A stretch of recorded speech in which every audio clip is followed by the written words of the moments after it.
Hello, everyone, and welcome. We are live. Welcome to today's Circuit Stream workshop, Intro to Oculus Quest 2 development. Today, we're going to be building a chemistry lab for the Oculus Quest 2 device using the Unity engine. I'm your host, Brendan, and shortly we'll be joined by our instructor for today, Indika Wajasuria. Before we get into it, I wanted to do a quick audio video check. Let me know in the comments if you can hear me and see me. It would be greatly appreciated. Got some typing going on. That's always a good sign. Perfect. Sounds good. Hi, Brendan. You're good. Thank you, Andreas. Okay. Sounds good. Thank you, everyone. So also, just before we get started, wanted to provide a quick kind of overview of your layout. So on the top right, you have your comments or chat section. Feel free to engage with other members of the audience, as well as some of our team members are joining us here today. Love to hear from you. We also have a questions tab. Any questions you have throughout the presentation or workshop today, direct to that questions tab. It just helps us kind of keep tabs on which ones we have and have not answered, and also gives us a nice kind of bank for the end during the Q&A when we can kind of go through those questions all as a group. We also have a polls tab to the top right, and I will just post our first poll just to make sure everything's working for you guys. So what devices do you own currently? Love to hear from you. Love to know what everyone's kind of using out there and you know, going to be learning to develop for. See if we can get. Okay, looks like it's working. So mostly Oculus Quests out there. We got Android, iPhone, Oculus Rift S. Okay, good stuff. Oculus Quest. Okay, everyone came for the Oculus Quest, so that makes a lot of sense. Perfect. Lastly, the notifications. So there's a little bell on the top right side of your presentation screen. If at all during the presentation, the little noises from people's comments or questions, if those get distracting, feel free to click that button and it'll silence all of them for you. So I'm your host. I'm hosting from Toronto, Ontario, Canada today. Indika is going to be joining us from Sri Lanka. We'd love to know where everyone's joining us in the audience, and yeah, just love to know where everyone's located around the world. Dubai, Rome, oh nice, UK, England, USA, Vegas, okay, cool. Germany, Czech, holy smokes. All over the place. Love to see it. Love to see it. Okay, great. So for everyone watching live, I recommend getting cozy, just focusing on digesting the information that Indika is going to be sharing with you today. Take notes, you know, listen actively, comment, ask questions, be curious. When you're ready to start actually implementing what we're learning today, leverage the replay. So we'll be sending a replay once we're done today, and that's going to be a great opportunity to kind of go at your own pace and make sure you're starting to implement some of the things that we're going to be going through today. What is our agenda? So I'll do a quick introduction for about 5 to 10 minutes, just more on myself, on your instructor Indika, as well as Circuit Stream. After about 5 to 10 minutes, we will invite Indika on stage, and he will begin doing the Quest 2 deep dive for about 30 to 45 minutes, give or take. Sometimes it goes a little bit longer. We definitely want to be making sure that we're covering all the material. Lastly, we'll do the wrap up and resources. Again, I'll hop back on stage and just make sure that any of the materials that you guys are looking for or that are helpful, we'll kind of recover those. And then we'll do a live Q&A session at the end for about 15 to 30 minutes. Recordings, again, they will be sent out to registrants. Anyone who's in a time zone that can't really be here live with us today, we'll make sure to get you the replay, as well as project files and resources will be sent out after as well. A little bit about myself. My name is Brendan Gilbert. I'm on the education team here at Circuit Stream. I come from a background in finance and investment management. Fun little fact, I play rugby still competitively, and although I'm not an NBA champ or an Olympic tier athlete, my claim to fame is that I've never broken a bone playing that sport. So that's something I'm pretty happy about.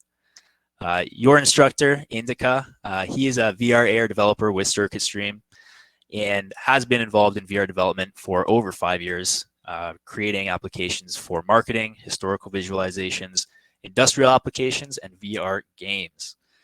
Fun fact about Indica, he loves getting into deep, long conversations, especially with regards to tech. So make sure you have time on your hands if you ever engage in a conversation with Indica, because he will go into the weeds, and he's happy to go down the rabbit hole with you.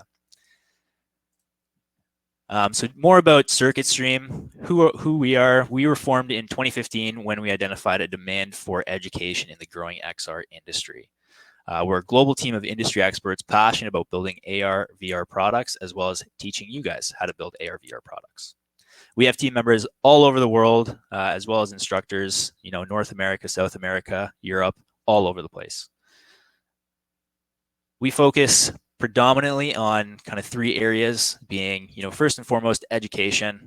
We love bringing you guys these workshops because we love to educate, provide great content to help people, get their foot in the door with XR development.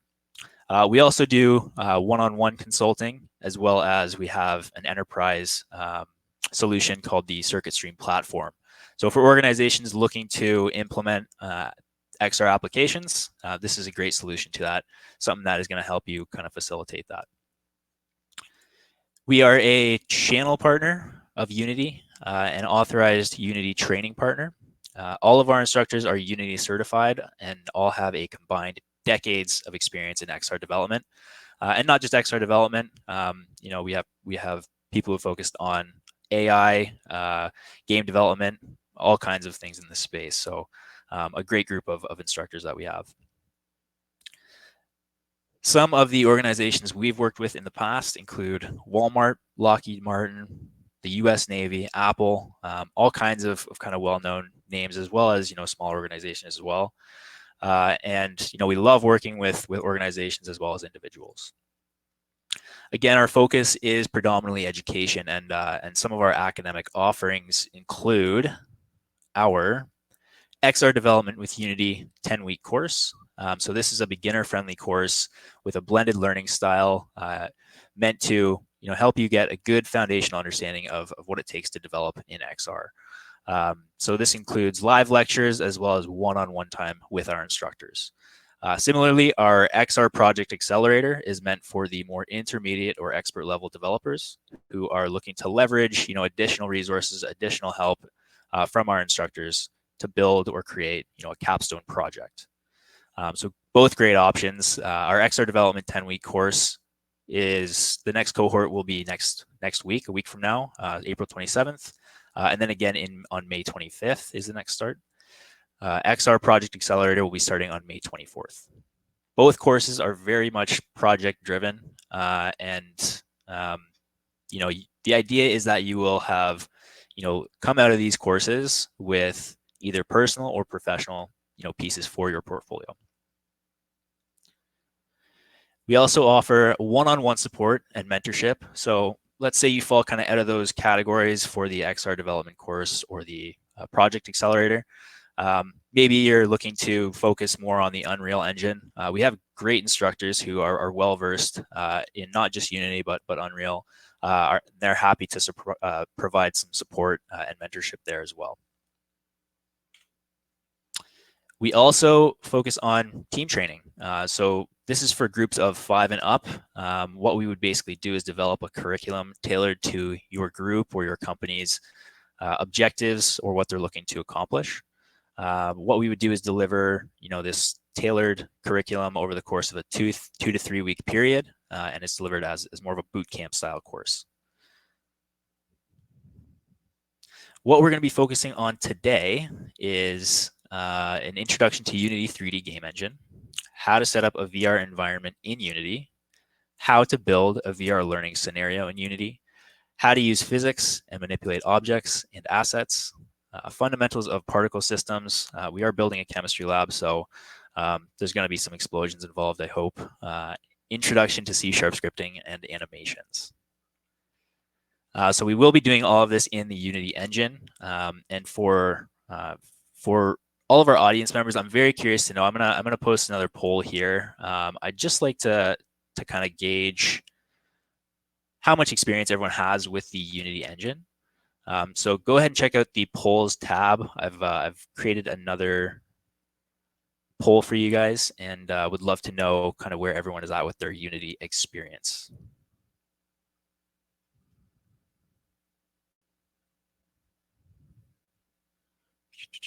Let's see where we're at. Okay. Okay, so pretty wide range here. We have quite a few beginners, a few more intermediate level here. So great kind of spread. All of this is going to be applicable to even if you're just beginning or if you've been using Unity for a while. So that's perfect. In terms of what is Unity, Unity is a free 3D development engine for building games, simulations, and experiences. Arguably the easiest way to begin making apps for XR, sorry. And when I say XR, I that's basically an umbrella term for augmented reality, virtual reality, as well as mixed reality. So anytime you hear XR, just kind of referring to all three spaces there. So what does the process or the workflow look like within Unity? So it starts with your idea. You're going to bring that idea into the Unity engine, build it out, and then apply software developer kits to bring it to the platform or device of your choosing, whatever your preference is. So our focus today is going to be on an intro to the Oculus Quest 2 development, and we're going to be building a chemistry lab with Unity. I'll invite Indica onto the stage now, and just as a reminder, this portion should take up about 30 to 45 minutes. Could go a little bit longer. Everything's going to be recorded and sent out afterwards, so don't worry if you miss a part or have to step out. We will be sending the replay. Questions should be directed to the questions tab. Just help us keep tabs on those and then come back to them during the Q&A session. And then lastly, just a reminder to sit back, relax, be curious, and soak up all this great information that Indica has for us today. So without further ado, Indica, welcome to the stage. Amazing. Thank you very much for the great introduction, Brendan. So first thing first, can you all hear me very well? Am I audible enough? I can hear you. Awesome. I can hear you great. Perfect. Awesome. Amazing. Right. So yeah. So I'm just gonna dive into this, right? So let me share my screen. I'll hop off here and give you the bye stage. Bye bye. Let me share my screen. All right. Can you all see my screen? Good. Can you see the chemistry lab that I made? Amazing. Right. So before starting on how to build this, what I'm going to do is I'm going to play this, and I'm going to show you what you're going to be building in today's workshop. So I have my Oculus Quest here. I have connected my Quest with the Oculus Link cable, right? So since I have connected the Oculus with the Link cable, I can just play, and it will play on my device, right? So what I'm gonna do is I'm gonna press play, and it is kind of booting up. Right. All right. So one question: Can you see this? So I'm kind of seeing the chat right through my nose. The cable needs to. Okay. Yep. All right. Awesome. Okay. So here's what it is. So we have this controller, and when I move my controller, I can see that there is a rod, and I can see a Bunsen burner, and yeah, there you go. And in front of me are some petri dishes, which is named, with various elements: calcium, copper, potassium, lithium, and sodium. So if I dip my rod into calcium, the monitor over there is going to show me that I have selected calcium. And if I take my rod on top of my Bunsen burner, it's gonna burn with a color. And you can see the color as brick red. So if I go to copper, it's gonna be green. If I select potassium, it's gonna be lilac, lithium, and I like the color of the sodium, which is intense yellow. Super amazing. All right. Did you all see that? We good? Awesome. Cool. Yeah. Anyway, you'll be able to download this project from the GitHub repo. Jahan will be sharing the link for that. And if you're following along, this is the GitHub repo.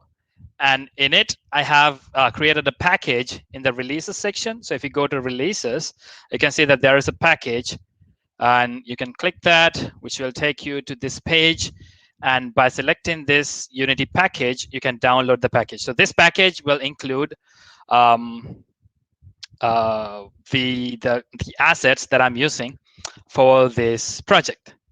Right. So in terms of the flame test, right? So this flame test is basically a chemistry test that is used in chemistry labs to identify, what sort of ions and what sort of metals that you have in the that you have with you, right? So here it says a flame test is an analytical procedure used by chemists to detect the presence of particular metal ions based on the color.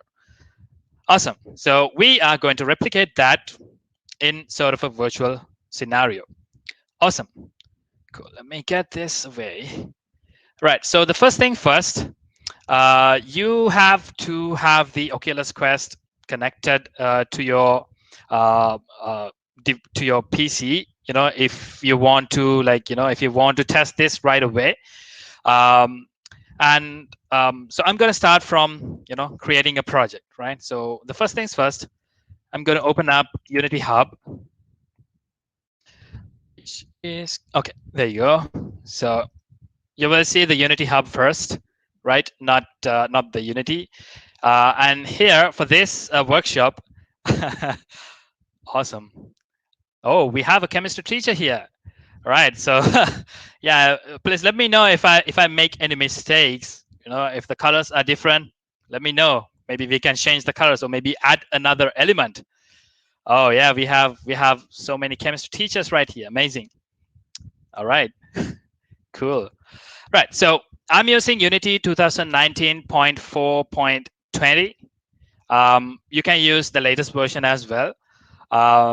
So for this course, I'm using this. So basically, you have to, in order to build for Oculus Quest, you have to download the Android support as well, because the Oculus Quest is an Android device.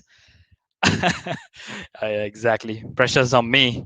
Yeah, I learned chemistry for my advanced levels for a teeny tiny 2 years, and I did this experiment in a physical lab. So that's why I decided to take this. Cool. So basically, if you don't have the Android support, since this is the one that I'm using, you can go to Add Modules and add the Android build support. So Android build support is to basically build the project into the Oculus Quest, right? So you don't want to have the cable connected all the time when you're running the app. All right. So let me go to projects. I'm going to select new, and here I'm going to choose 2019.4.20, and here I'm going to use the universal render pipeline, and I'm going to give a name, and I'm going to click create. So I'm not going to do that right now because it might take like a couple of minutes. Don't want to waste your time. So let me open up the Unity project. All right. So here, you're not going to see this when you open up a blank project, right? So the first thing that you're going to see is a blank scene. So let me go ahead and create a blank scene. So I have this folder right here for the workshop, create scene. And I'm going to name it as workshop 1. So since this is a so beginner kind of a workshop, I'm going to give you a basic introduction to the Unity interface. Right, from the left hand side, you can see the hierarchy, and in the middle you'll be able to see the scene. Right, this is where the magic happens. Right, all the 3D models and everything will be there, and the hierarchy will show you what sort of objects that are in the scene. The inspector window is kind of like the properties window. So when you click an object in the hierarchy, the inspector window changes to its properties, right? If you select the directional light, you can see how this changes. And at the bottom, you'll be able to see the project window. And right next to it, you can see the console, right? The console window is kind of like a console where you can see different debug logs. This is where you can see the errors, the warnings, and stuff like that. So when you open up Unity for the very first time, you might not see this kind of layout. You can drag this and you can put it by the side. You can freely move this windows away, windows everywhere. So if you don't have access to the scene window and the game window, or any of the windows, you can go to window menu and go to general, rendering, animation, and you can open up that window from this menu. Cool. What is the difference when using Universal Pipeline and preset VR in Unity Hub? So basically, the preset VR in Unity Hub is kind of like provides you with sort of packages that supplies, that enables VR right away. The Universal Render Pipeline is kind of a general 3D, how to say, 3D template, which provides you, the URP actually provides you with the basic properties of Universal Render Pipeline. The usual 3D is basically, just 3D without any render pipelines. All right, so just gonna focus on this right now. Right, so the first thing that I'm gonna do is to download some packages so that it will support my Oculus Quest. So what I'm gonna do is I'm gonna go to Window, Package Manager. And when you open up the Package Manager, you will see, you will probably see something like this or something like this, right? Probably something like this, right? So the first thing that you have to do is to go to Unity Registry. And inside Unity Registry, you can click here and you can search for Oculus XR plugin, this one right here. So I'm using version 1.7.0, and you can install any version. So for this, I'm just using 1.7.0. You can click this and you can hit import. So I have already imported this package here. So basically, you just have to download and import this package. So when you import, you'll get all these XR settings and all these Oculus related Oculus related components and codes into your project, and the project will now know that you're building a VR application for Oculus. Right. Then what you have to do is you have to go to Edit, Project Settings. And in project settings, there is something called XR plugin management. So sometimes you might not be able to see this, but instead you'll see a button to import the XR plugin management package. So when you press this, when you press that button, it might take you like a couple of minutes and download that XR plugin management. So when you do that, you'll be able to get access to this tick for Oculus. You're going to tick it, and it would work. All right. Right, so now what we're going to do is we're going to set up the scene, right? So I'm not going to build the exact setup, as I've shown you. So I'm just going to do a basic table, right? So for the table, I think I might be able to use my assets. There you go. If I go to prefabs, there we go. I have the desk right here, the desk 3D model in my prefab. So if you download the package, you'll be able to get this. And I'm going to drag and drop this. And I'm going to reset the position to 0, 0, 0. The scale, I'm going to keep it as it is. Right, so I have a table. So the next thing that I'm going to do is I'm going to right click, go to create empty, and I'm going to create an empty game object. So here, I'm going to name this as XR rig. And inside of this, I'm going to drag my main camera into it. Right, so this is going to be my eye, right? The eye. All right, so I'm going to name this as XR head, just to know that this is the camera. And I'm going to reset its position to 0, 0, 0. And also for the XR rig, I'm going to reset its position to 0, 0, 0. All right, there you go. So the position, when you play, the when I hit play, you're going to start from here, right? Basically, it's going to take the flow position. All right, for the link for the assets, if you want to download, you'll be getting it anyway. So I'm going to post this. Oh, there you go. I think Dehan might post it. So this one right here, you can get the assets. All right, cool. Right, so yeah, this is pretty much it. And what I'm going to do is in my XR head, I am going to add a component. I'm going to click my XR head. I'm going to add component. And this component will be tracked pose driver. This tracked pose driver is provided by Unity Legacy XR input, right? With it, you'll be getting the tracked pose driver, and this will support the Oculus as well. Cool. So here, I'm just going to keep it as generic XR device, and this is going to be the center eye. And there you go. So now you have built a scene for VR. So if I hit play, and if I put my Oculus Quest, oh, yeah, there you go. I can see my table, but I'm kind of in the middle of my table, and I can see that it's kind of clipping the whole table. All right, that works fine.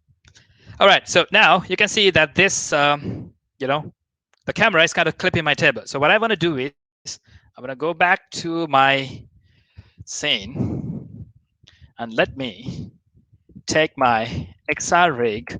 I'm going to keep my XR rig as, this place because it's like the coolest place ever.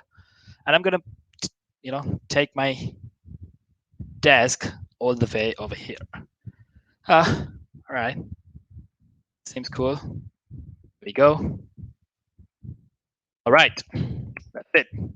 If I hit play now, I will be in front of the table. Right. So basically, now you saw that when I move my head to closer to the table, it kind of clipped, right? It kind of like cut some part of the table. So why that happens is when you click the camera or when you click the XR rig or the camera, you can see that this is actually the clipping area.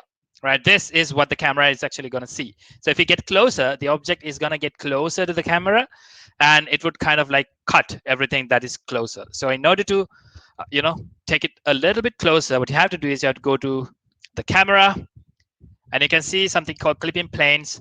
Change the near clipping plane to 0.01. Right now, you can see what's extremely closer to your eyes. All right, now I have the head set up. Now what I'm going to do is I'm going to set up the rod. Right, so I'm going to create a quick rod. Right, so I'm going to right click this. I'm going to use a simple 3D object, a 3D cube, which is extremely big. Right.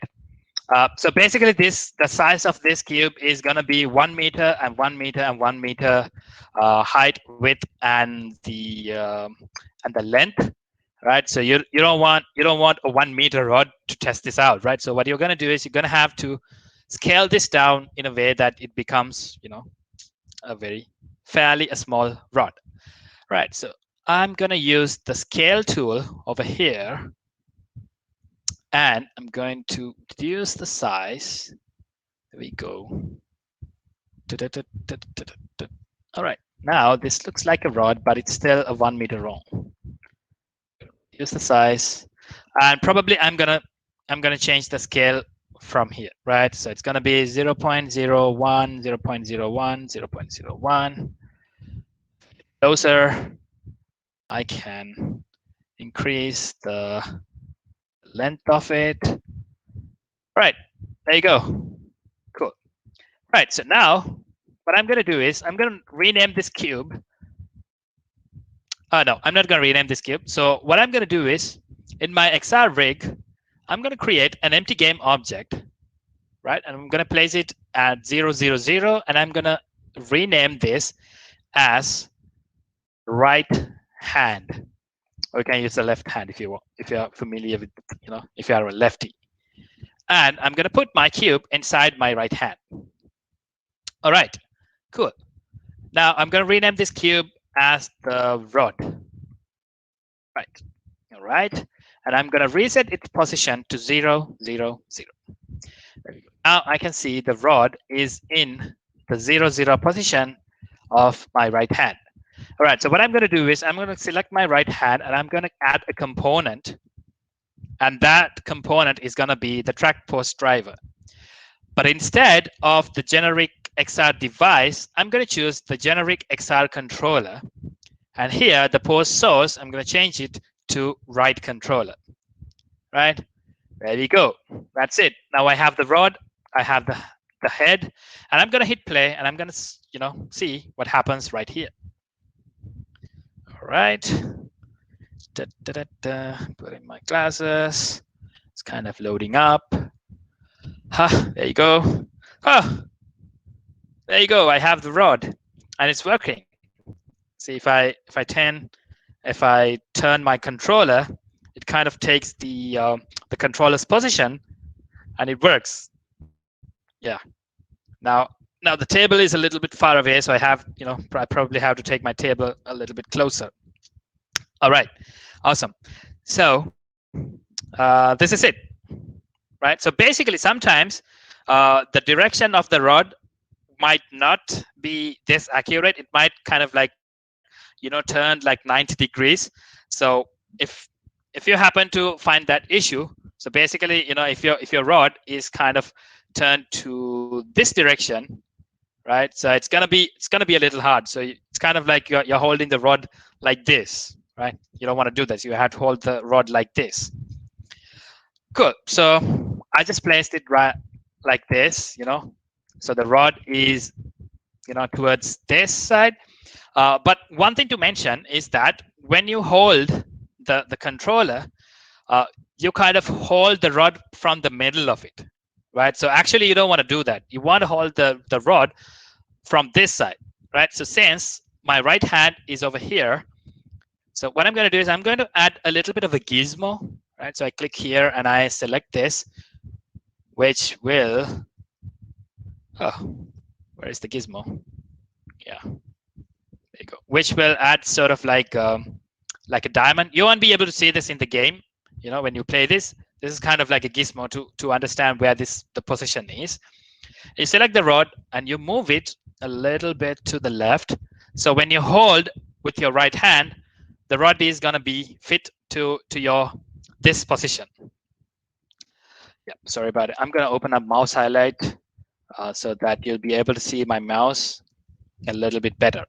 All right, there you go. So now the first thing that I'm going to do is I'm going to set the collider of this object to over here, right? So this is the place that you want to penetrate the petri dish and to understand what object, what metal or what iron that you put your rod into, right? So basically, when you create a 3D model, you get a collider, right? So if you are very new to Unity and game development, a collider is kind of like a boundary that you attach to a 3D object. So when these two boundaries collide with each other, right? And if you have attached physics components to it, it kind of like bounces off, right? So that is how Unity and all of these game engines identify the collision boundaries of a certain object. So if you select this, if you select this cube that we added here, you're going to see a green line like this, which is the collider, right? So when you click the object, you can see that a collider component attached to this, and this is the box collider, right? So the box collider of this is going to take the whole area of the rod. And you don't want to do that. You want only this area to be penetrated, right? So to do that, I'm going to select this edit collider button over here. And when I do that, you'll be able to see this teeny tiny dots. You can drag the dot all the way to here, and also increase the scale of the of this collider a little bit. So when this is inside the petri dish, it will collide with the petri dish and will understand that this is the metal that I selected. All right, so I'm going to keep it as it is for now, right? I'm going to come back to the colliders later when I started working things out. So first of all, what I'm going to do is I'm going to add a Bunsen burner and I'm going to add a petri dish to on top of my table. So let's go back to our desk. There you go. All right. So over here, I am going to add a Bunsen burner.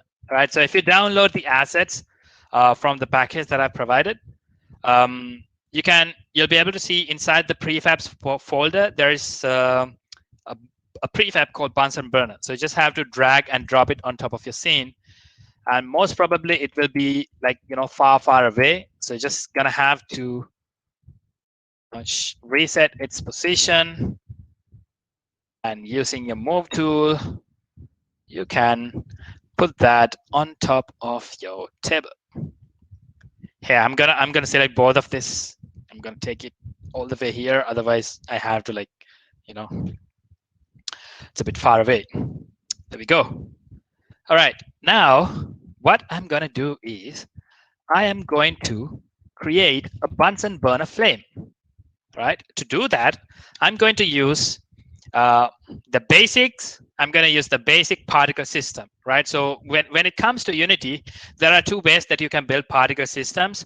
One is the basic particle systems that have been in Unity, I don't know, since Unity started, and the other one is the VFX graph, which is like much more advanced, and you can do it's kind of like GPU processed particles. But here I'm just going to use the basic particles because it's fairly easy to toggle and create a file. Right. So what I'm going to do is inside my Bunsen burner, right, there's something called pipe. All right. No matter. All right. So inside my Bunsen burner, I'm going to add an effect. I'm going to right click this, go to effects. I'm going to add a particle system. There you go. Right. So you can see the particles that are kind of like snow. Right, so now if you select the particle system, you can see that it's playing. You can stop the particle system, you can play, and in the inspector window, you'll be able to see, all of these variables we're going to tweak, right? So I'm going to reduce the duration to 0, and I'm going to reduce the start lifetime to 0.1. So when you do that, kind of like, spawns everything over here. And I'm going to take my particle system on top of my pipe. So because this is where I want this, the flame to be, right? And when I go to my shape section, it says something called cone. And, when you click it, you can see some sort of like a cone over here. So what I'm going to do is I'm going to set the angle of the cone to 0, and the radius to 0, and I am going to rotate this to 90 degrees. You can do that. It should be minus 90 degrees. There you go. And yeah, here there's something called start size. Yeah, the start size over here. I'm going to change this to 0.1. Right. Start speed. I'm going to select it to 0.1. Cool. I can even increase it. Can have a little bit of a lifetime. I can tweak the lifetime. Speed I can reduce. All right, now it's come. Now you can see that it's gonna, it's coming as a fire. Bunsen burner fire. So I'm gonna select. There's something called size of a lifetime. Right, so this is not the way that you want it. So basically you want it to the other way around. So you click this and you can select this, and it's going to be like this. Let me reduce the speed, or let me increase this a little bit. Let me reduce the speed to 0.1. There we go. Cool. Now what I'm going to do is I'm going to go to my renderer. Right here, there's something called particles unit, which is the basic material. So here, what I'm going to do is I'm going to create my own material. Right, I'm going to choose my own material for my particle system. Right, so basically, what I'm going to do is I'm going to go to my folder. I'm going to create a new folder called materials. Right, in it, I'm going to select, I'm going to right click, create a material. I'm going to name it as flame. Cool. And to my particle system, I'm going to add this flame material right here.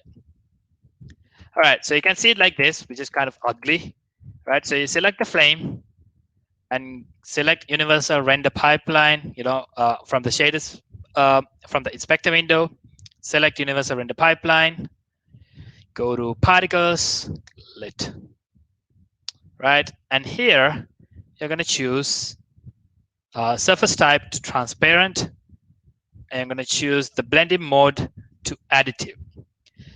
And you're going to change the base map. You're going to select this, and it will open up something like this. So what you're going to do is you're going to select the default particle. So when you do that, you'll be able to see some nice looking, flamey kind of a thing. And I'm going to change the color of this to blue because the Bunsen burner flame is blue, right? So inside it, you can even create a little bit of an emission, and you can give a sort of an emission color which resembles the blue color. So if you select the particle, now you can see that this kind of like burns like a Bunsen burner. So you can tweak all these values, to the way you like. All right, there you go. I keep my Bunsen burner particle system as it is.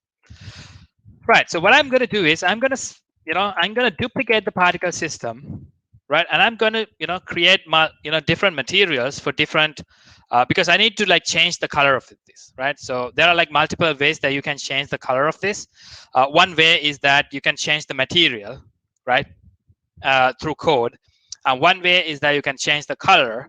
And another way that, you can replace the whole fire particle system object. So I'm going to choose the easiest way, replacing the particle object.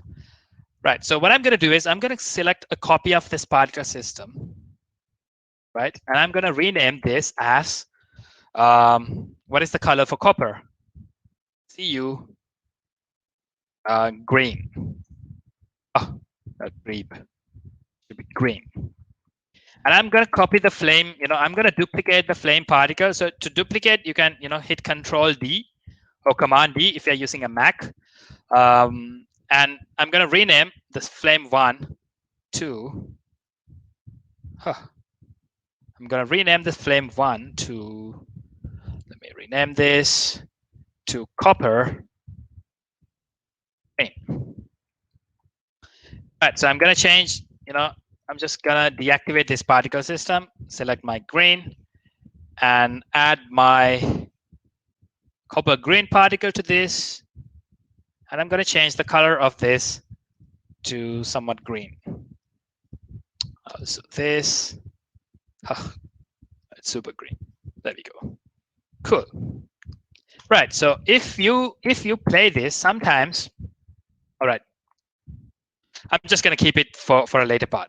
All right. Anyway, so this is my copper green particle system. So what I'm going to do is I'm going to create this particle as a prefab, right? So to do that, I'm going to create a new folder, right, to organize, right, as prefab underscore flames. Right, so inside my prefab underscore flames, I'm going to drag and drop my CU underscore green object right here. And I'm going to get rid of my prefab that I just created. I'm going to enable this particle system. I'm going to rename this to flame. Right, so when you hit play, you'll be able to see the particle, the fire particle over here. And that's pretty much it.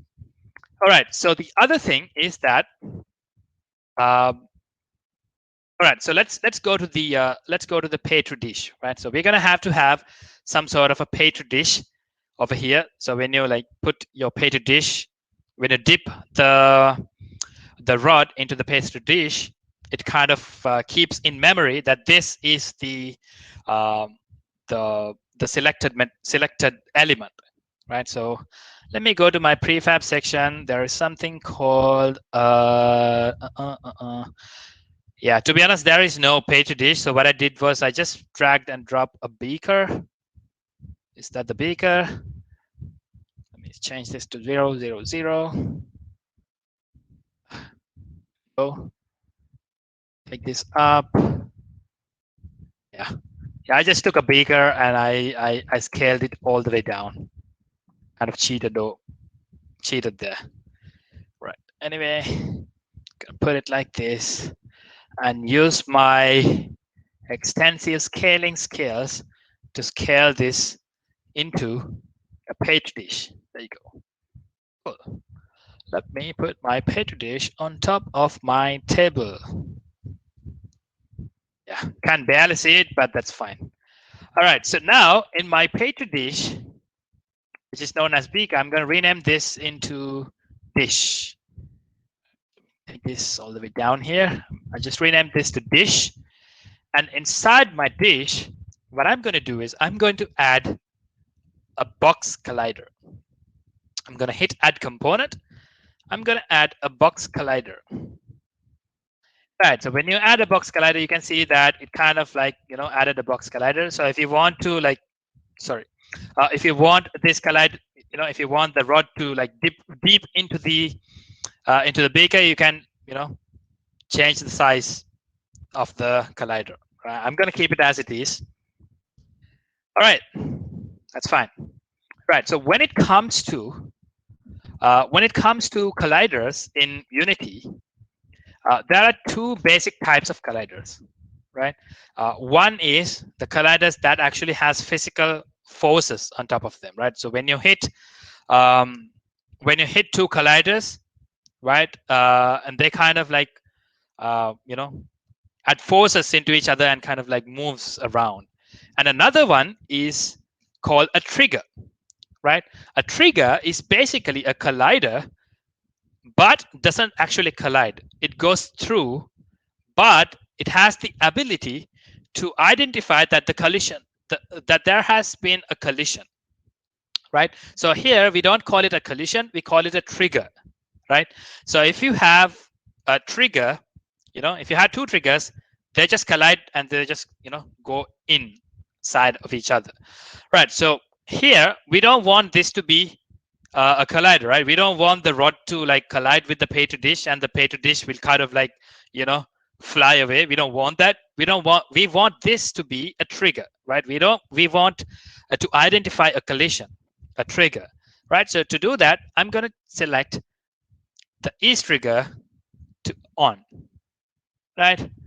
There we go. So now when I do that, it's going to just go inside.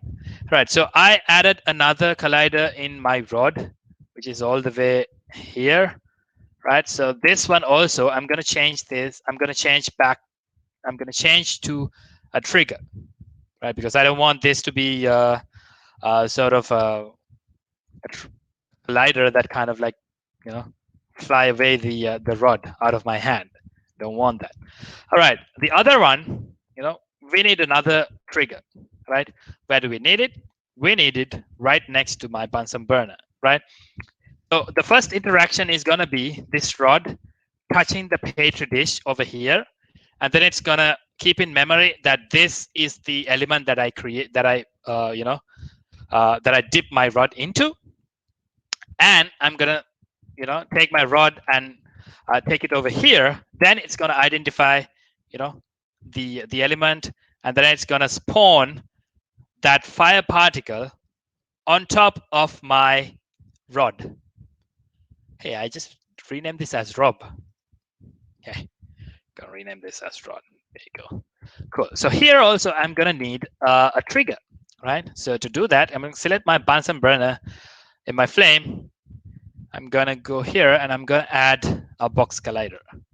Oh, there we go. It's fairly big, right? You don't want this to be, triggered all the way here. So you're gonna select the edit collider and scale this all the way down like this. So if you have, if you make trouble, trying to, understand the perspective you can basically select this, which says pers, and it's going to turn into the isometric mode. And using these rods, you can just kind of like, move the camera, not the camera, move the viewport so that you can easily, come closer. You can double click and it will come closer. You can easily change the size of the collider, just like this.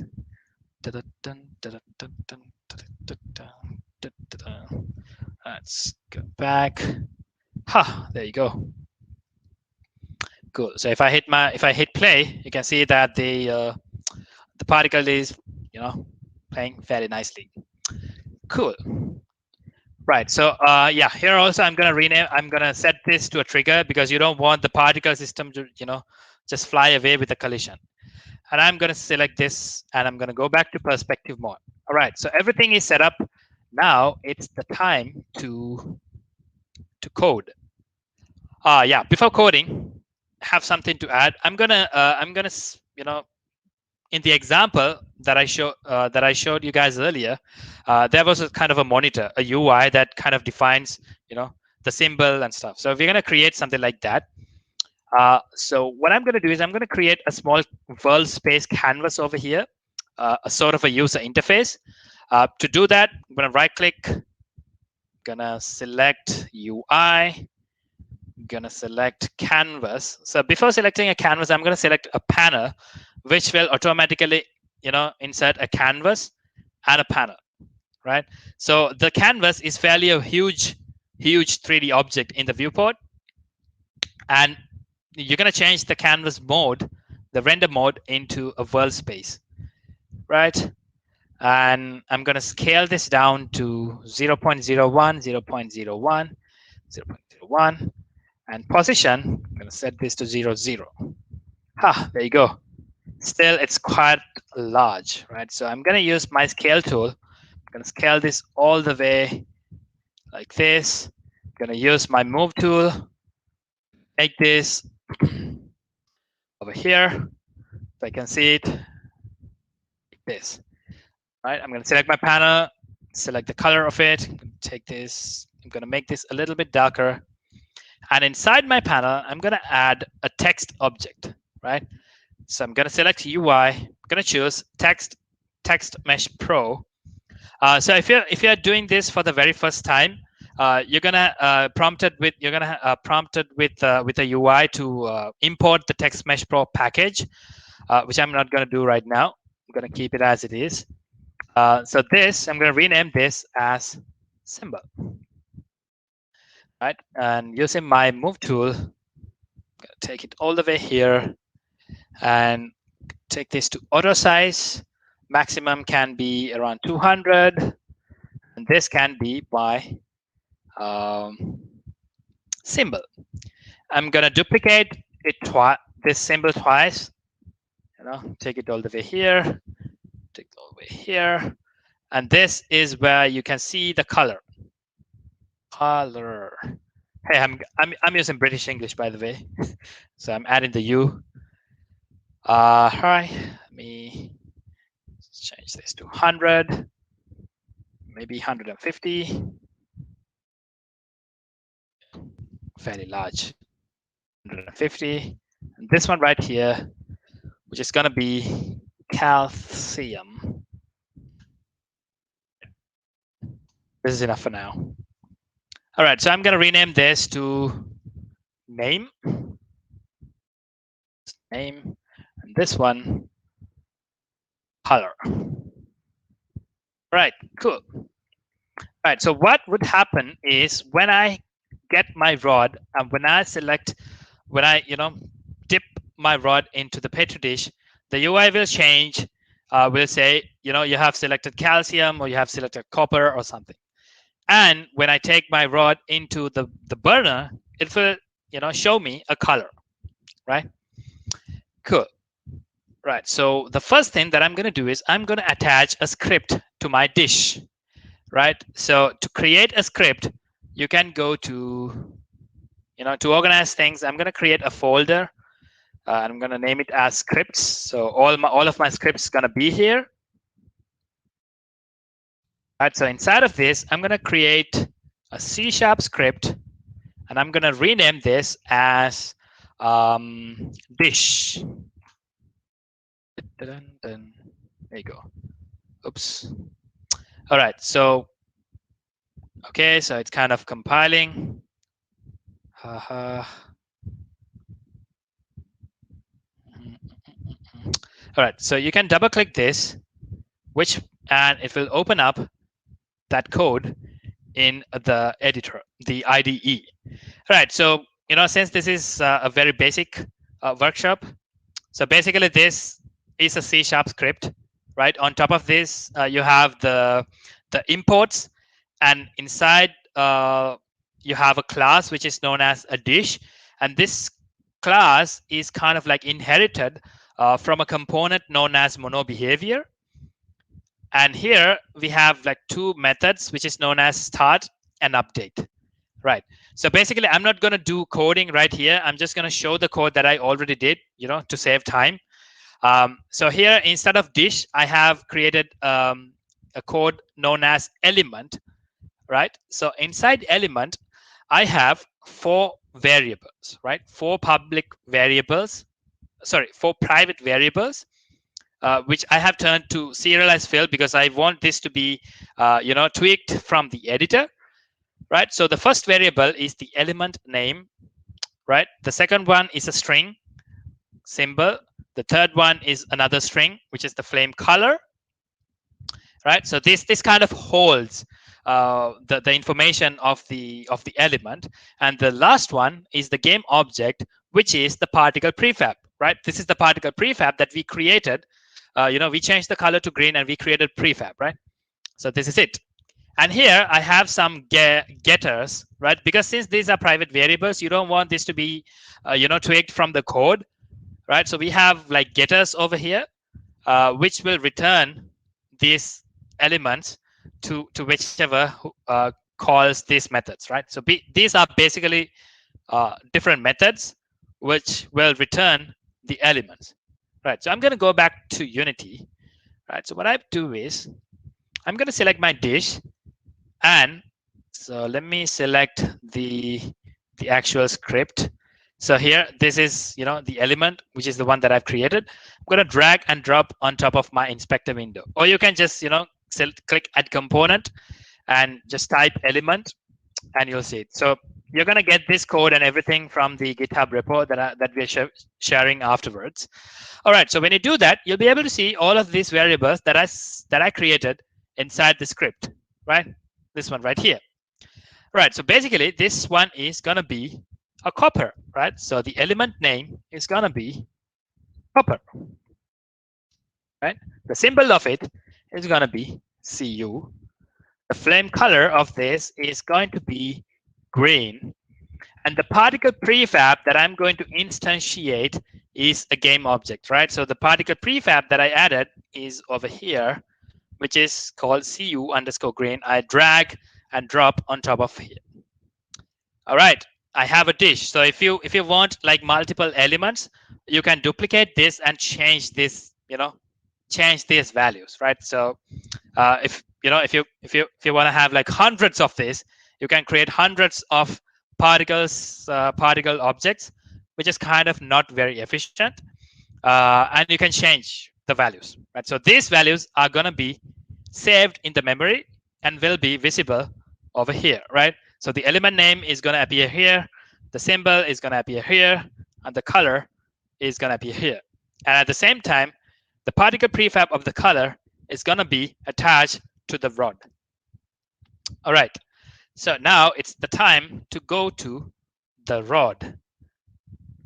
Oh yeah, there you go. There you go. Da, da, dun, da, dun. All right. So I'm going to select my rod, right, which is this, right? So in my rod, I'm going to add another script. So I'm going to explain the script that I'm going to in rod we trust, exactly.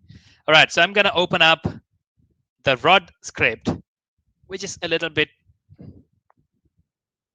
has a little bit. So this is where everything's happening, right? So before going into rod, I think it's better to uh, give you an idea of something which is known as tag, right? So this guy right here, this collider right here, is gonna collide with this collider over here, right? So in Unity, and two things collide, it kind of returns what object that has, that the rod is being collided with, right? Here, we need to identify that you have been collided with a petri dish, right? The rod is collided with a Bunsen burner flame, right? To do that, we use something called tag, right? We are going to tag this rod as a rod. We're going to tag this as an element. And also, we are going to tag this as a flame, right? So to do that, you can first go to tag over here and go to add tag. And I have already added two tags called flame and element. You can add like, multiple tags the way you want, right? So the next thing that I'm going to do is I'm going to go to my dish, right? And here I'm going to change the tag of this to element because this is an element, right? And also in my Bunsen burner flame, right, where we have the box collider, I'm going to change the tag of this to flame. So here it is going to identify, cool, this is an element, this is a rod, right? So inside my rod, what I'm going to do is I am going to place an empty game object, right? So that empty game object, where is it? Yeah, there you go. The empty game object is over here, right? So why I added the empty game object is because I want to keep some sort of a reference point to spawn a flame, right? So the flame shouldn't spawn right here. The flame should spawn over here. There we go. The flame will spawn over here, right? So I'm going to rename this as the flame holder. There you go. The flame holder is going to hold the flame. Cool. Right, now it is the time to add the rod script to my rod. So I'm going to go to scripts. I'm going to select my rod and drag and drop on top of it. Right, so here it's asking me something called flame spawn, which is the flame holder. So I'm going to drag and drop my empty game object over here. Right, so now let's dive in to the code. Right, so here I have a public transform object, variable, which is known as flame spawn. This kind of keeps the reference to where it's gonna instantiate an object.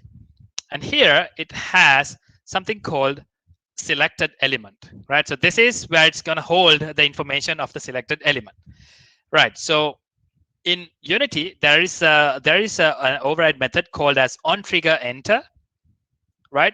Which has a collider as a parameter. So here, what I have done is two things. The first one is it is going to check, the other is actually the other game object that, the rod has been collided with, right? Other.gameObject.compare tag, right? Using compare tag, I'm comparing the tag of the other game object, which the rod is being collided with. If that tag is element, then what I'm going to do is I'm going to, the private element variable, which is known as selected element. I'm going to set the selected element to the element component which was attached to the other game object. So basically the element component. So if you go to this this dish, right? This is the dish that is gonna be collided with, and inside this dish there is a component known as element. So what here it does is this selected element is gonna be the element component of the dish that the rod collided with, right? So using other.gameObject.getComponent element will return the element object.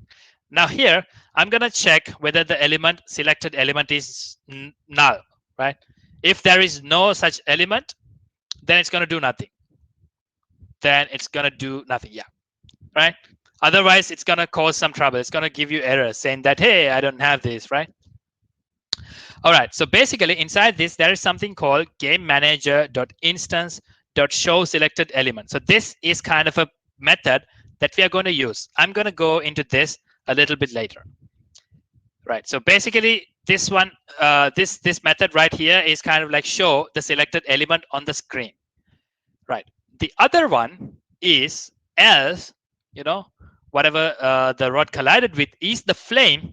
This is where the magic happens, right? If that is the flame, then first it's going to check the selected element which is inside the rod is null, right? This defines whether you have already, whether you have already selected an element at first. And it will call something called game manager.instance show element color. So basically this method will show the color in the screen, right? So I'm going to go into this a little bit later. All right, so what it does is it goes through a for each loop, and it will destroy all the game objects in the flame spawn. So if you have a flame that is already in the flame, it kind of like destroys all of the flame flame objects inside the rod, and here it will create a new flame, right? So I just created something called game object flame, which will instantiate the selected element.particle prefab. There you go. Selected element.particle prefab is going to reference the particle prefab that we have attached in the editor window, right? So here, the object that we are instantiating is the particle prefab that we have attached to the petri dish. Cool. And the flame spawn is the parent, right? So using this, the parent object is basically the empty game object that we have attached, right? All right, so from here, I'm setting the position of this to 0. And also here, I have set the rotation, the local rotation of this into quaternion.identity. So quaternion is basically a way that you define the rotation of a 3D model, 3D object in Unity. Not in Unity, I mean like in physics. Quaternion.identity is kind of provides the 0, 0, 0, like there's no rotation. Cool. And here, what I do is when I'm going to nullify the selected element. So when you put your rod into the flame, it kind of burns the selected element, right? So when you take your rod out, the selected element is going to be null. Cool. We talked about on trigger enter. So this I have to talk about later. Here, I'm going to talk about on trigger exit. That means when you get into a collider is on trigger enter. When you get out of a collider, known as on trigger exit. Since we are using triggers, these are going to be on trigger, right? If you're using colliders, these are going to be on collider, on collision enter, and on collision exit. But right here, we're going to choose on trigger exit. So if I'm exit from the flame, the first thing that I'm going to do is I'm going to hide everything, all the text that are in the screen. And also I'm going to delete I'm going to stop the particle system. I'm not going to destroy the particle system. I'm going to stop the particle system. So that way you can kind of see how, this flame kind of like, fades away, right? So basically this is what happens. So it will like, search through all the particles that are in the rod and kind of stops everything. So this is how the particle in the rod stops. Cool. All right, that's it. Now what I do is I create an empty game object, right? And I choose it in 0, 0 position, because it's the coolest place. And let me go a little bit closer. We go. And this one, I'm going to name it as manager. Manager. And I'm going to drag and drop my game manager script to here. So game manager is basically a C# script. Unity kind of gives you this icon when you name this C# script as game manager, right? So when you open that up, so this is what I have here, right?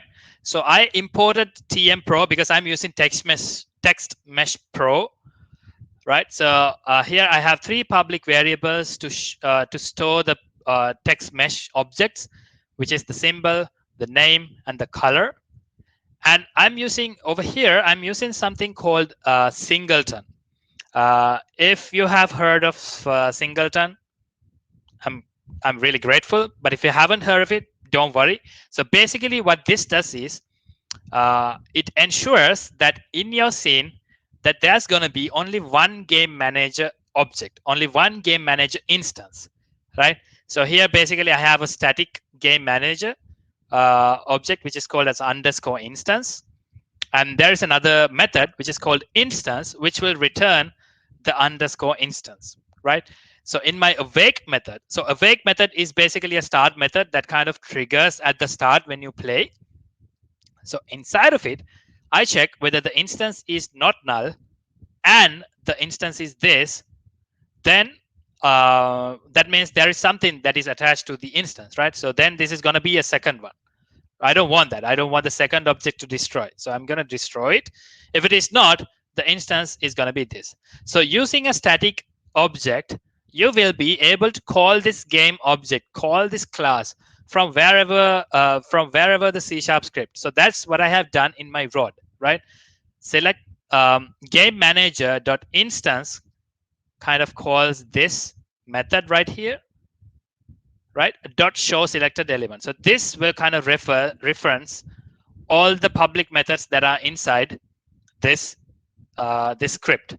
So let me go through the scripts. Let me go through the methods that I've added in Game Manager. So when you start the game, this kind of sets all the text in the screen to nothing, right? Kind of like clears everything, right? And I have a method called show selected element, which has a parameter known as element. So what I do here is I set the text of the element symbol to the element. Yeah, funny.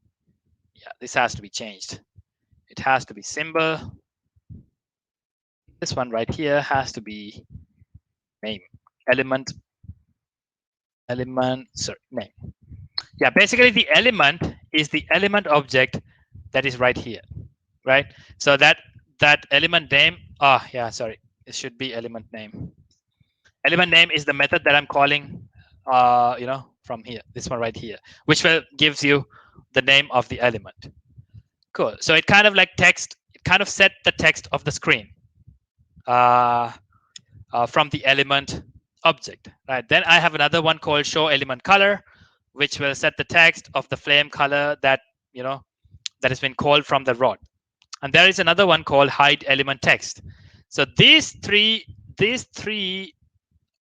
methods are called from the rod. See, show selected element, show element color, hide element text. So if you go to rod element here, it will show selected element, and it will pass the selected element as the parameter to that object. So it's going to take that and it's going to go through, go into the variables.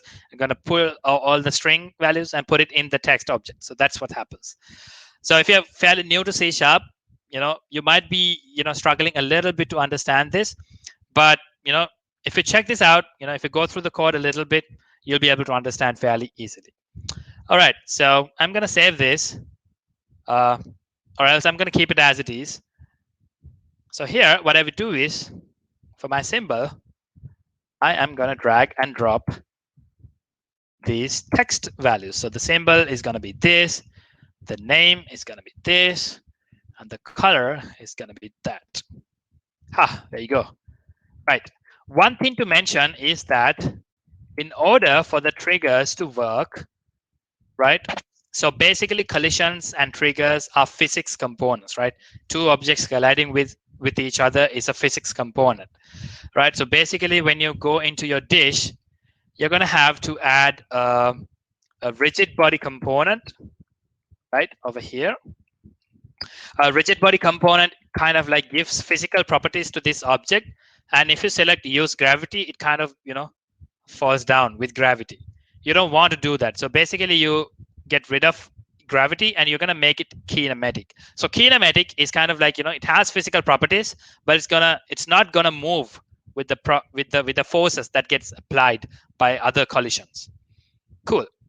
Right. And also for the flame, I am, so where's my flame? Right here.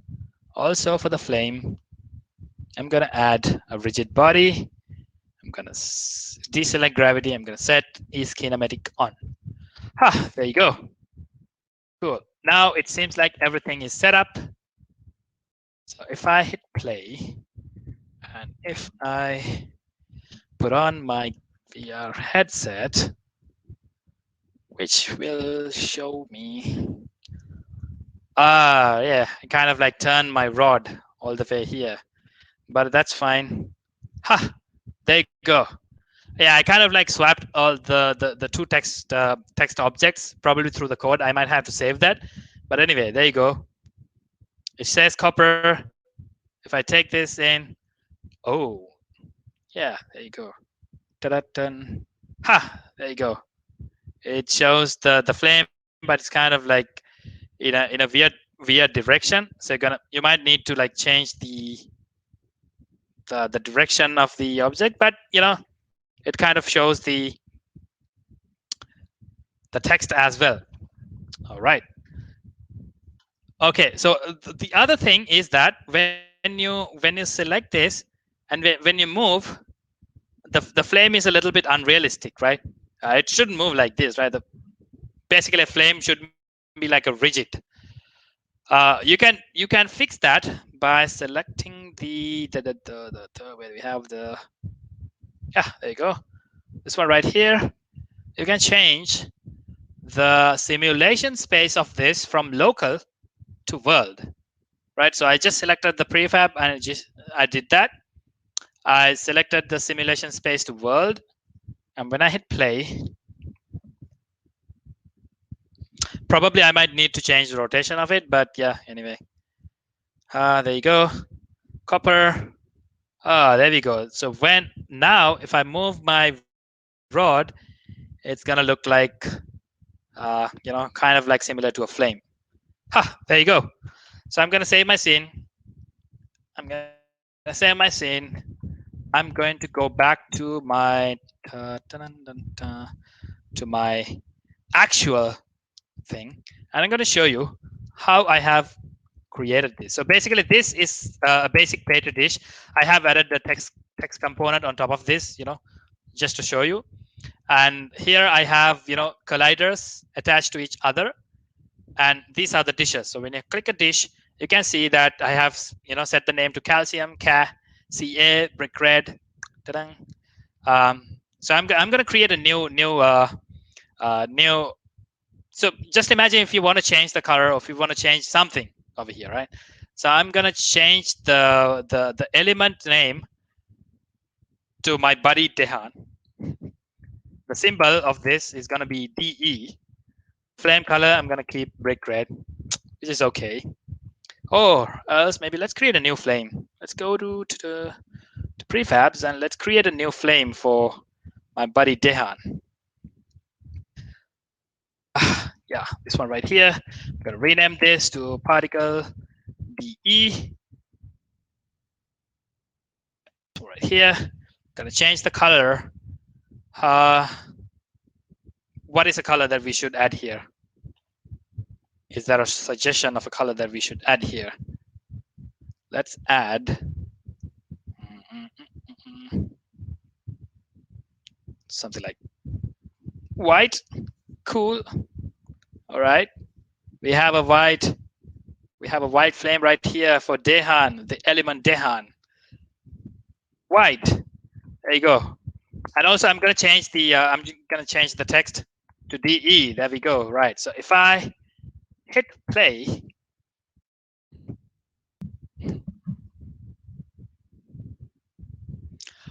da, da, da, da.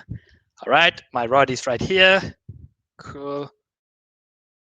Tang, Dehan. It spawned the white. Oh yeah. Sorry about it. I have to I have to give my actual particle that I made for Dehan. Let me hit play.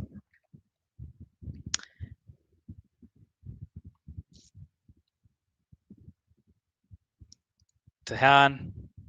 There we go. The white, sparkling white flame for Dehan. Cool. All right. So that's about it, guys. So I'm gonna give the stage back to Brandon. So he's gonna talk a little bit about the rest of this session, and also he's gonna talk about, let's just dive into questions afterwards. All right.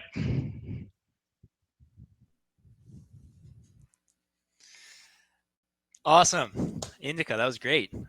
Thank you very much for sharing. Thanks for the presentation. And congratulations, Dion. You're now an element. So that's pretty neat. Yeah, so I wanted to take this time just before we get into the Q&A, just to kind of go back, cover a little bit more, and reiterate just a little bit more about CircuitStream and who we are and what we kind of offer. I hope everyone enjoyed that so far, and we'll bring Indica back to answer some of your questions shortly. For now, I just wanted to go over our course offerings again. So our flagship course, XR Development with Unity, it's a 40-hour course divided across 10 weeks. And what that basically looks like is 3 hours of lecture time per week, as well as 1 hour of one-on-one personal support for a project or a topic that you'd like to focus on with our instructors. The course itself really aims to provide you with a fundamental understanding and practical knowledge of C# scripting as well as Unity as they apply to XR development specifically. So I mentioned we have a cohort starting a week from now. The next two would be on May 25th as well as July 6th. Our project accelerator it's similar in structure. So it's, again, 40 hours. What that looks like this time around is across 8 weeks. So there would be, again, 3 hours of lecture time with 2 hours of one-on-one time with instructors. And that's really meant to accelerate the design, development, and launch of one of your ideas, one of your capstone projects that you're looking to create and get launched. In terms of some of our offerings available right now, so we do have bundles available for our courses. The starter pack includes the XR Development with Unity 10-week course with our C# scripting fundamentals, as well as an Oculus Quest 2 headset. And that's all for the same price as our standalone XR Development with Unity course. Similarly, we have our Accelerator pack, which involves the XR Project Accelerator, the C# scripting fundamentals, as well as, again, a free Oculus Quest 2 headset. There's going to be an announcement coming up shortly, and I know my colleague Kyle alluded to it during our open house. But stay tuned. We are looking to launch a bit of a sale in the near future. So just stay tuned in that regard. For any of our courses, for any of our long courses, we offer payment plans. So there's the upfront payment, 3, 6, and 12-month payment options, just to kind of help spread some of that cost over time. Going back to our private team training, we do offer that, and for anyone who's interested in taking a look at having team members or members of your organization trained by us in XR development, feel free to reach out at any point. Myself, Kyle, and Steph, we're all on the education team here, and thank you, Dan, for the link there. And we're happy to talk with you about it more, and see if we can get to a proposal or a custom curriculum created for you, depending on your needs. We also offer our live one-on-one sessions with XR experts. As mentioned, both Unity and Unreal Engine are great platforms, great engines for developing XR, and our instructors are well-versed in both of these areas. So the personalized sessions focus on XR project support, personal learning objectives, and career goals. So one thing we are looking to implement more of is our project-based learning. So we want to be able to provide great portfolio pieces to our students while they learn. If anyone is interested in downloading our syllabus for either course, you can find them here. I know we just updated our XR development with Unity syllabus, so that would be a very interesting one to take a look at. And we've included lots of great content in there. So the education team consists of myself, Kyle, and Steph. Again, if you have any questions whatsoever, we are happy to field them. Just get in touch and we can start our conversation wherever you would like. Thank you everyone for joining us today. I hope you got great value out of it. Certainly I did. I definitely want to take a crack at building my own chemistry set when I have the time, and my name's wrong on there. Please ignore that. But we'll bring Indica back on stage. We do want to get into the Q&A portion of our presentation today. I'll just go back there for now. So Indica, we got a lot of great questions, and I will sort them and then start to ask them. Cool. So first of all, Tawfik has a great question. How can we activate the hand tracking SDK in this experiment? Yeah, so basically it kind of like, you have to get the Oculus hand tracking SDK, and basically it's just a matter of, loading the hand tracking component into this. But, if you want to have the basic hand tracking, you're going to have to, apply that into a certain game object, which, follows with your hand. And then it's just a matter of attaching this into the rod. So the rod is not going to be the hand, the controller itself.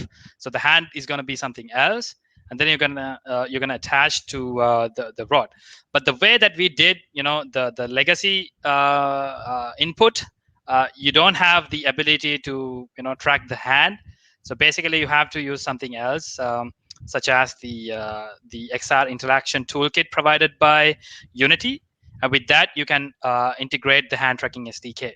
So it's just a matter of just adding the hand tracking SDK, and using that, you'll be able to, create a separate rod, and you can create a grab component so that you can grab that rod with your hand, and the rest goes on. Okay, great. Before I actually ask a few other questions, I am going to drop another poll. I do want to get everyone's feedback on our workshops here today. On a scale of 0 to 10, how likely are you to recommend this workshop to a friend or anyone who's looking to learn more about this space? So check the polls tab. I've just published it, and we'd love to get your kind of feedback there. In the meantime, I will I'll move on to the next question here. And again, great question from Tawfik. What's the limit of 3D polygons we should keep in mind when developing the app for Quest 2 to play the demo without wire? Very good question. Cool. Yeah, very good. So basically, Unity supports like thousands of colliders and polygons, maybe millions. But you need to make sure that the Quest and the Quest 2 is an Android device, right? So it's a mobile device, and it has limited capabilities. So basically, when you are playing it in the editor, right, with the wire, when you're testing it out, make sure that you go to the Unity profiler, and in the profiler, you'll be able to see how it performs, right? What sort of frames per second that you get, and what sort of a memory allocation that happens for the 3D polygons. But in general, it is better to use low poly models, right? Like the one that we used here. And you can use like various methods, right? Like shaders and materials to give you like a realistic feeling into that. But it is not recommended to use like 3D models with like millions of polygons in it. So even if you are like building, for example, if you're building something that uses photogrammetric models, right? These photogrammetric models, a single model might take around like millions of polygons, right? And the size of it is going to be like in gigabytes, right? So when you import that into Unity, and when you play it, that 1 gigabyte or the 2 gigabyte of poly memory is going to be loaded into the RAM, which is, which you don't want, to be happening, right? So you have to like reduce, you have to use low poly 3D models so that the experience would be seamless. Definitely, yeah. I mean, you got to think every time you're trying to process an image in VR, it's basically got to do it twice. So Exactly. the simpler you can kind of make your objects, I think the better from a performance standpoint. Another great question topic. Thank you. Question from David: does Unity have VR ready physics built in? So, for instance, you could knock over the Bunsen burner, etc. Yeah. So we don't need to say that it's VR ready physics built in. So it's basically the physics, right? I think I just saw this question and I made a very simple demo. Not really sure whether it works, but let me see. Let me share my screen for just a teeny tiny minute. Let me play this. All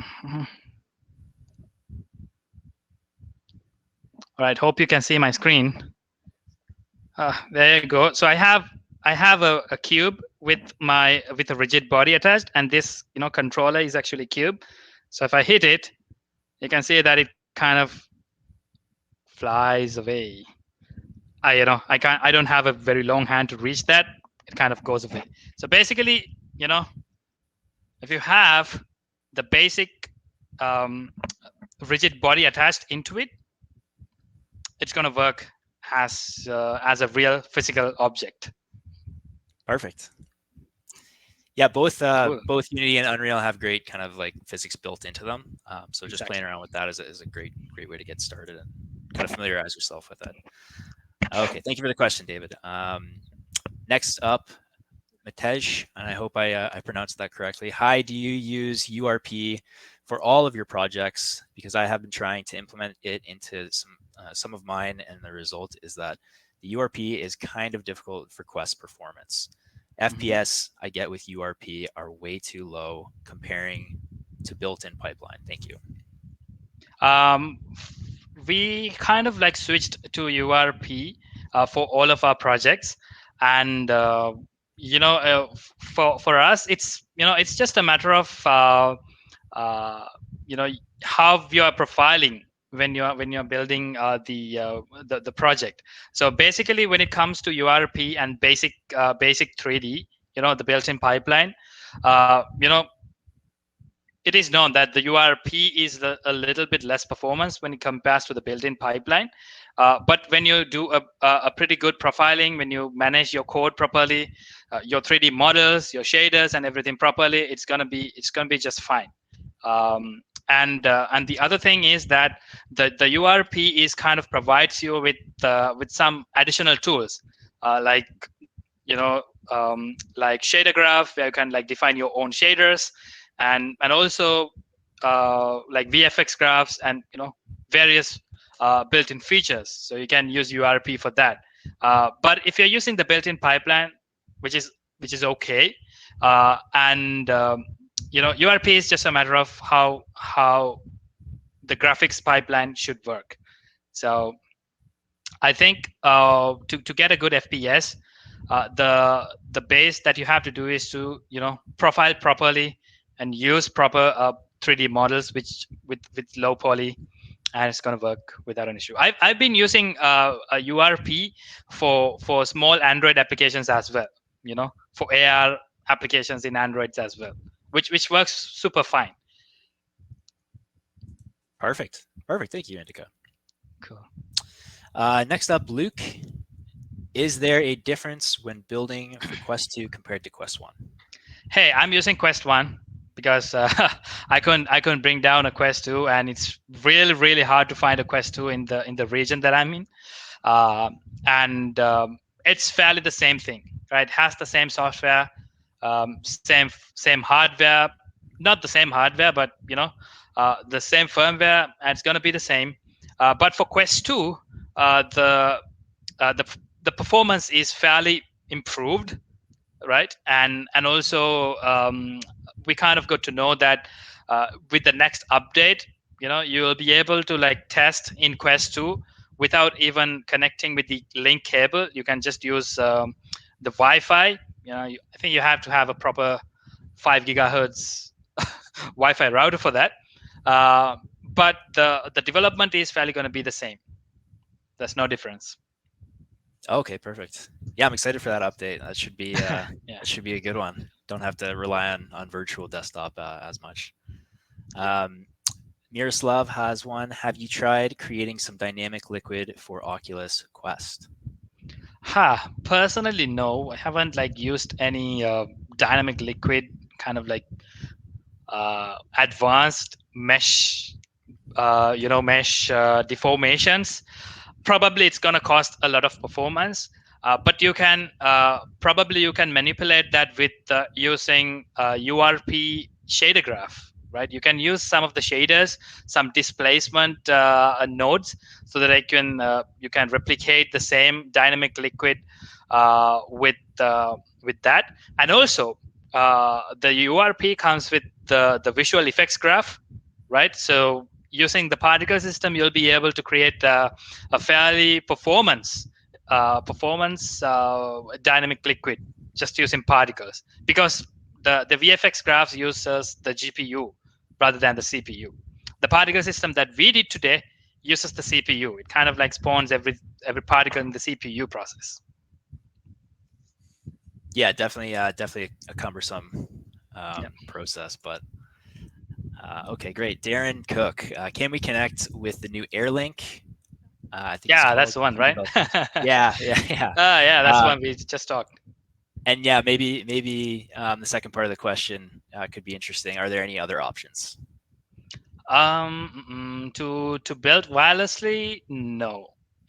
You have to use the Oculus Link cable, and you know, I kind of use my phone's cable for the Oculus Link, but that's the only option you have right now. But apart from that, what you can do is if your cable doesn't support the Oculus Link, you have to build the app for Android, and then you have to use your side quest or something like that to upload that build into your quest and then install it. It's kind of a lengthy process if you don't have the cable to develop. Thank you, Darren, and thank you, Indica. Another one from Darren. What alternatives are there to connecting with Oculus Link for Unity development? I think with virtual desktop, you have to enable a developer mode on Oculus and upload a package Hmm, to the Quest headset. So again, I think kind of following the same theme. exactly. Um, um, any addition? yeah Any addition broad? Upload a package. Basically, you just have to turn the developer mode on, and the easiest way to upload a package to your quest is using a software called SideQuest, right? Otherwise, you're gonna have to like uh, type in some uh, Android developer code, scripts in the command line. You don't want to do that. You have using SideQuest. It's fairly simple. If you don't have the Oculus Link, that's the way to go. Okay, perfect. Thank you, Darren. Question from Andreas. Have you developed games using Unreal Engine? Could you identify pros and cons between using Unity and Unreal for a beginner? Which is easier? I think I know what you're going to say, but take a crack. Yeah. So for me personally, I haven't used Unreal much, but I've used Unreal uh, to do some prototypes, and yeah, those are two different game engines, but fairly provides kind of like the same structure. You have the scene, you have 3D models, you have scripts, but in Unreal you have blueprints, and you also can do that in C++.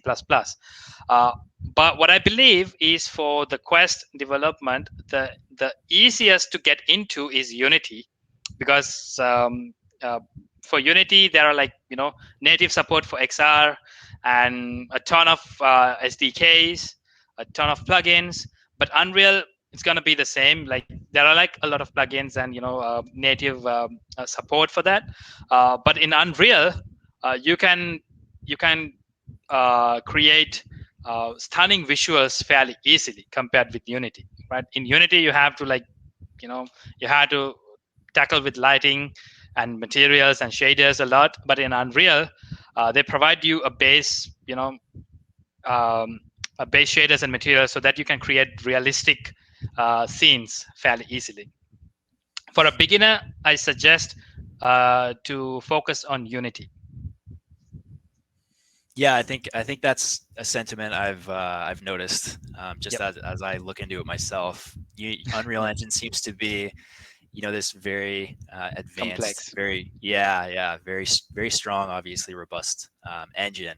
Unity is the slightly more intuitive, from what I understand. So definitely a great place to start. Both have pretty well shared functionality.